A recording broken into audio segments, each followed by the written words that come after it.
শুরু হলো মেমারি থেকে দীঘা সরকারি বাস পরিষেবা। বুধবার থেকে শুরু হলো মেমারি থেকে দীঘা সরকারি বাস পরিষেবা। এই দিন বিকালে দক্ষিণবঙ্গ রাষ্ট্রীয় পরিবহন সংস্থার পক্ষ থেকে মেমারির বামুনপাড়া মোড়ে এক অনুষ্ঠানের প্রথমে ফিতে কেটে বাসটির উদ্বোধন করেন পূর্ব বর্ধমান জেলা পরিষদের সভাধিপতি শ্যামাপ্রসন্ন লোহার। এরপর সবুজ পতাকা দেখিয়ে শুভ সূচনা করে উপস্থিত আমন্ত্রিত অতিথিবৃন্দ। জানা যায় মেমারি থেকে দীঘা প্রতিদিন এক জোড়া বাস চলাচল করবে। সকাল ৬টায় মেমারি থেকে ছেড়ে বেলা ১২টা ৪৫ মিনিটে দীঘা পৌঁছাবে। অনুরূপভাবে দীঘা থেকে সকাল 10টা 15 মিনিটে ছেড়ে বিকেল 5টায় মেমারি পৌঁছাবে। পথমধ্যেই বৈঁচি, পান্ডুয়া, মগরা, ডানকুনি, কোলাঘাট, মেচেদা, কাঁতি ও কান্টাইতে দাঁড়াবে। সম্প্রতি দীঘায় জগন্নাথ মন্দির উদ্বোধন করা হয়েছে, ফলত দীঘামুখী মানুষের আগ্রহ ক্রমশ বৃদ্ধি পাচ্ছে।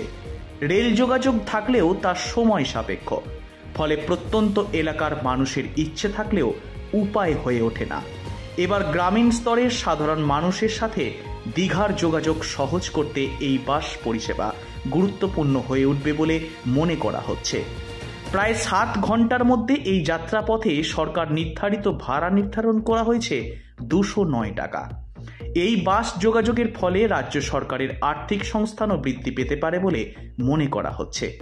এই দিনের অনুষ্ঠানে উপস্থিত ছিলেন দক্ষিণবঙ্গ রাষ্ট্রীয় পরিবহন সংস্থার চেয়ারম্যান সুভাষ মণ্ডল, বিধায়ক মধুসূদন ভট্টাচার্য, পৌরপ্রধান স্বপন বিষয়ী, উপপৌরপ্রধান সুপ্রিয় সামন্ত, জেলা পরিষদের বন ও ভূমি কর্মাধ্যক্ষ নিত্যানন্দ ব্যানার্জি, বিডিও শতরূপা দাস, ডিএসপি মেমারি মিজানুর রহমান, ওসি মেমারি প্রীতম বিশ্বাস সহ আমন্ত্রিত অতিথিবৃন্দ।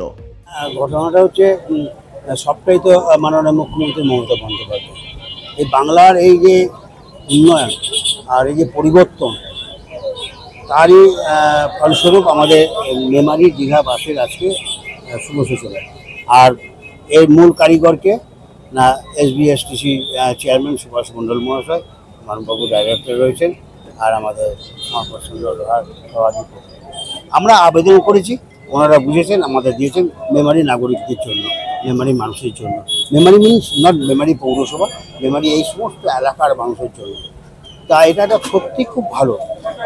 আমি এই চেয়ারম্যানের কাছ থেকে যে শুনতে পাচ্ছিলাম যে ধরনের বাস এখন চলছে, আর দীঘাতে মাননীয় মুখ্যমন্ত্রী মমতা বন্দ্যোপাধ্যায় অক্ষয় তৃতীয়ার দিন জগন্নাথ মন্দিরের উদ্বোধন করার পর থেকেই মানুষের যে ঢল আর সেখানকার মানুষের যে প্রতিক্রিয়া, অর্থনৈতিকে একটা ব্যাপক একটা সাড়া। মেমারি থেকে আপাতত একটাই বাস চলবে, সকাল 6টা থেকে রেগুলার চলবে, দীঘাতে গিয়ে পৌঁছাবে 12টা 45-এ। মাঝখানে দেখলাম 9টা 43 মতন এক সময়ে কোলাঘাটে একটা স্টপেজ রয়েছে, আর ওখান থেকে চেক আউটের পর ঠিক 10টা 15-র সময় আসছে, ওখান থেকে ছাড়ছে, আর মেমারিতে 5টার সময় পৌঁছে যাচ্ছে। Bureau report, Hooghly Times.